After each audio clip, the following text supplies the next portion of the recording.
53টা, তার মধ্যে 52টা হচ্ছে মুসলিম, একটা হিন্দু। কথা বোঝাতে পারলাম তো? পুকুরটা 53 ভাগ হয়ে এক ভাগ পড়ে আছে, বাকি পুকুরের পারে দোকান দানি, বেশ জমাট মার্কেট। হ্যাঁ, চাঁদপুরের মতো ধরলেন, চাঁচকির থেকেও বড় চাঁদপুরের মতো মার্কেট। আর মার্কেটের মাঝে ওখানে তো এটা হিন্দুর জায়গা। ও কিছু দোকান টোকান করেনি, বুড়া মানুষ, ছেলে পেলে বিদেশে পড়াশোনা করে, বাস। তো ওকে গিয়ে সমস্ত মুসলিম দোকানি যুবকগুলো বলেছে যে কাকু আপনি আর একা ওখানে থেকে কি করবেন, জায়গাটা দিয়ে দেন, যা দাম বলবেন তাই দিব। বলছে তোরা কি করবি? বলে মসজিদ করব। তো লোকটা দেখেন, হিন্দু মানুষ, বিধর্মী, মুখের ভাষা দেখেন। তোরা যদি লিস, আজ থেকে 15-20 বছর আগেকার কথা বলছি, তোরা যদি লিস তাহলে 5 লাখ 7 লাখ টাকা কাটা লাগবে। আর মসজিদ যদি করিস টাকা দিতেও পারিস, না পারিস, মসজিদ করলে যা দিয়ে দিলাম। আর আমার মুখের কথা একটা, আমার বাপ একটা, আমার কথা একটা, যা। হিন্দু মানুষ, তাকে ধন্যবাদ দিতে হয়, ধন্যবাদ। আখেরাতে দোয়া করা যাবে না, ধন্যবাদ দিতে হয়। তো এটা বলে দিল যে বলছে যদি মসজিদ করিস রেস্টি কবে করবি বল, আগে রেস্টি করে দিয়ে আসবো, যেটা মন যাবে দিবি, নাহলে দিবি না। আর তোরা যদি লিস টাকা ফেলবি, তারপরে যাব। সাফ সাফ কথা বললে, কাকু সত্য কথা বলছি, মসজিদ করব। বলছে চল রেস্টি ডেট কর। রেস্টি ডেট করতে গেছে, তখন আমাদের পশ্চিমবঙ্গে ছিল সিপিএম, মনে পড়ে সিপিএম দাপট। সিপিএমের যুবকরা গিয়ে ওকে বলেছে মসজিদ নামে রেস্টি করবি না। পার্টি চাপ দিচ্ছে, মুসলিম ছেলেরা, এদেরকে মুসলিম বলা যাবে?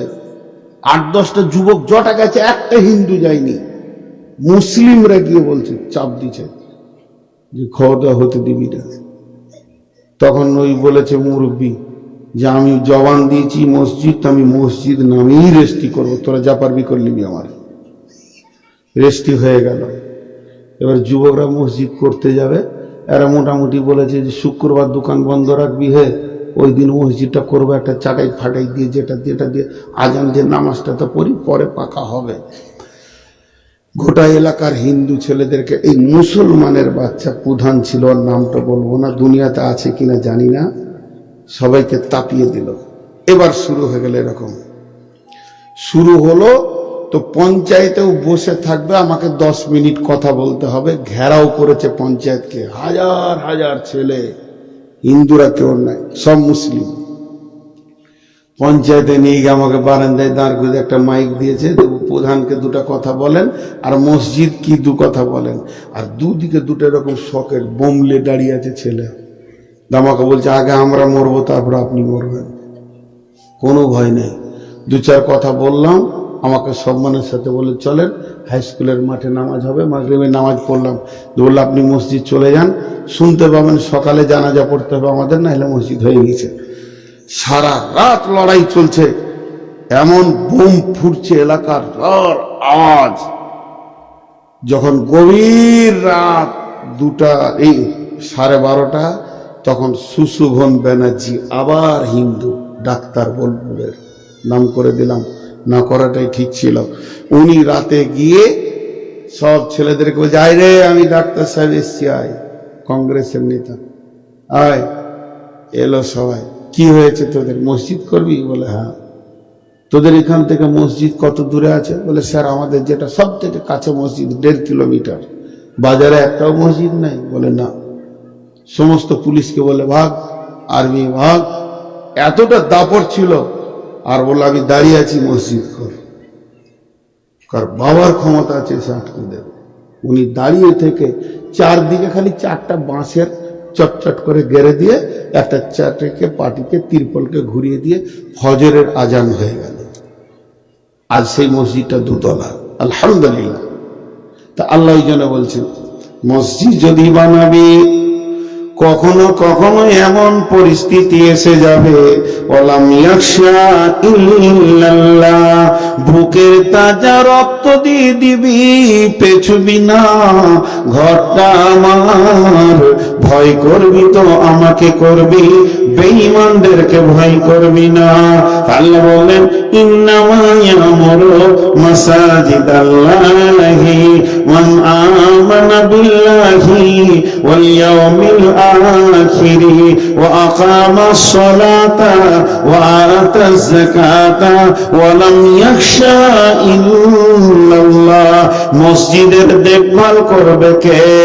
যে হলো ঈমানদার এবং যে নামাজ পড়ে, যে যাকাত দেয়, এরপরে যে আল্লাহকে ছাড়া ভয় করে না, আখিরাতের উপরে বিশ্বাস রাখে, এরা আমার মসজিদকে দেখবে, এরা মসজিদে ঝাড়ু দেবে, প্রয়োজন হলে মসজিদকে ভাঙবে, প্রয়োজন হলে মসজিদকে করবে, আমার মসজিদের সার্বিক কল্যাণের জন্য লেগে থাকবে।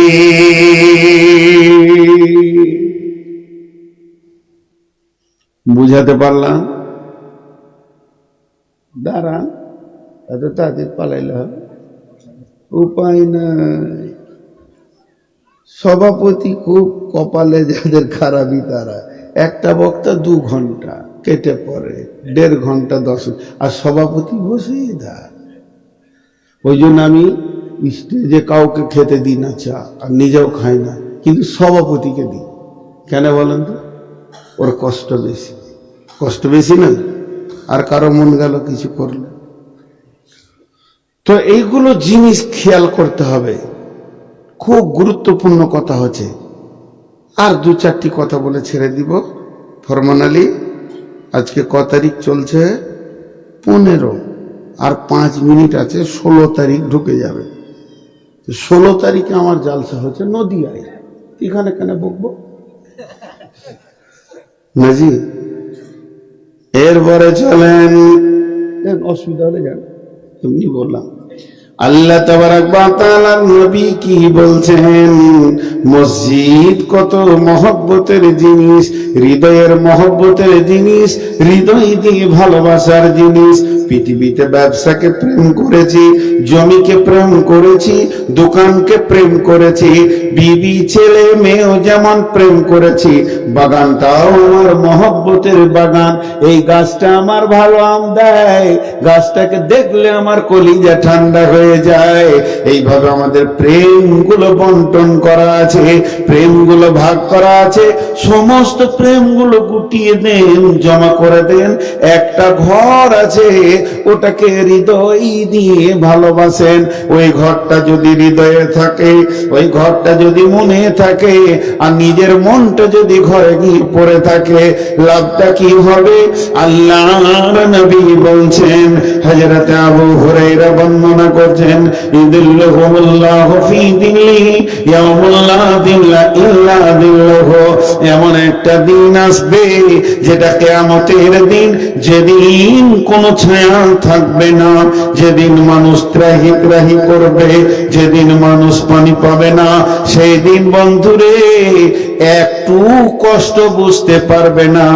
হাজার গরমে কোনো মানুষ যদি এসি ঘরের ভিতরে থাকে, তাহলে মানুষের বানানো এসি যদি এত সুন্দর হয়, তো আমার রবের রহমতের ছায়াটা কেমন হবে? রবের রহমত সেই ছায়ার মধ্যে আছে। রহমত না থাকলে আল্লাহ ছায়াটা দেবে না। বিদায় ওই ছায়াতে আপনার রিজার্ভেশন লেগে থাকবে, আপনার সিটে কেউ থাকবে না। কেন কেন রিজার্ভেশন লেগেছে? আপনি টাকা দিয়েছেন এর জন্য জি না, আপনি হৃদয় দিয়ে মসজিদকে প্রেম করেন, হৃদয় দিয়ে মসজিদকে ভালোবাসেন, আর আপনার কলিজাটা মসজিদের মধ্যে তোলা থাকে, দিলটা মসজিদে পড়ে থাকে। ওরা দলন কালবুহু মুআল্লাকুন ফিল মাসাজিদে, ওই লোকটা আরশের ছায়াতে থাকবে যার দিল মসজিদে পড়ে আছে। দেখেন এরা মসজিদ কত ভালোবাসে, এখনই উঠে মসজিদের দিকে হাঁটতে শুরু করে দিল। হ্যাঁ, বলার সঙ্গে সঙ্গে আমল কি, সিধা মসজিদ যাচ্ছে এরা, আর মসজিদ থেকে বের হবে না। আসলে দোষ নাই, যে লোকগুলো উঠছে দোষ নাই, গতকালকেও দোষ দিনি। এই হাড় কাঁপানো শীতে আপনার আল্লাহর পাগল, ইনারাও পাগল। যাচ্ছেন বলে কোনো দোষ নাই ভাই, যারা যাচ্ছেন আমি দুঃখ করিনি, মজাক করলাম একটু। এই হাড় কাঁপানো শীতে আমাকেই মনে হচ্ছে পালাই, স্বয়ং সভাপতি বলছে কেটে পড়ি, তাইলে আমাদের কি অবস্থা হয়? জি ভাই, হিসাবটা দেখেন, অঙ্কে মিলাইতে পারা যাচ্ছে না। ইমাম সাহেব যদি নামাজ থেকে উঠে কেটে পড়ে, তাহলে মুক্তাদির আর বসে থাকবে ঈদগাহে? চ ঘর যাই। আজ বেশি সময় আপনাদের কাল কষ্ট দিব না, অল্প যথেষ্ট, খুব মন দিয়ে শুনলেন। কিন্তু আল্লাহ রসুল আরেকটা হাদিসে কি বলছেন? ওয়ান আবি হুরায়রা রাদিয়াল্লাহু তাআলা আনহু قال قال رسول الله صلى الله عليه وسلم إذا اتخذ الفيض بالا والأمانة مغنما والزكاة مغرما تعلم لغير دين أتى رجل امرأته وقومه أدنى صديقه أكسبه جاهرت الأصوات في المساجد। কিয়ামতের আগে মসজিদে জোরে জোরে কথা বলবে, কোনো লজ্জা থাকবে না, এহতিয়াত থাকবে না, আল্লাহকে বলে ভয় থাকবে না, আল্লাহর ঘরে কোনো সম্মান থাকবে না, গলা হারিয়ে চিল্লিয়ে চিল্লিয়ে মসজিদে জোরে জোরে কথা বলবে।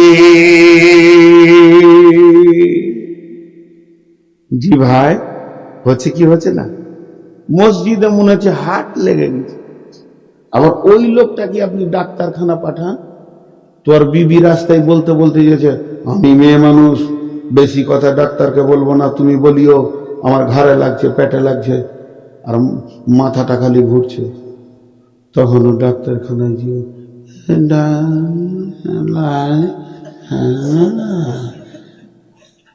তিনটে বলেছে তো দুটো ভুলিয়ে গেছে।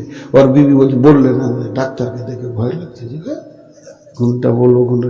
আচ্ছা, ডাক্তারকে দেখে যদি তোর ভয় লাগে, আল্লাহ কি তার থেকে দাম কম? তার ঘরে এত তোর গলার ফাঁর কেন? মানুষ আল্লাহকে ইজ্জত দিতে জানে না। আল্লাহ তাআলা তাআলা বলছেন যে নবীজি বলছেন, এমন একটা দিন আসবে মসজিদে জোরে জোরে কথা বলবে, মসজিদের সম্মান চলে যাবে, মসজিদের ইজ্জত থাকবে না। আবার সাদাল কাবিলাতা ফাসিকুহুম, কাবিলা মানে গোত্র, বংশ, টোলা, পাড়ার যারা নেতৃত্ব দেবে, এরা ফাসিক, চরিত্রহীন, বেঈমান, লম্পট, সুদারু, জুয়ারি হবে। শুধু তাই নয়, এমনও দিন আসবে রে, মসজিদের সেক্রেটারি, মসজিদের ক্যাশিয়ার লেখালেখি করবে, পাকা সুদারু, বেঈমান, লম্পট, দাগাবাজ, এদের ইমানদারের হাত থেকে এগুলো চলে যাবে।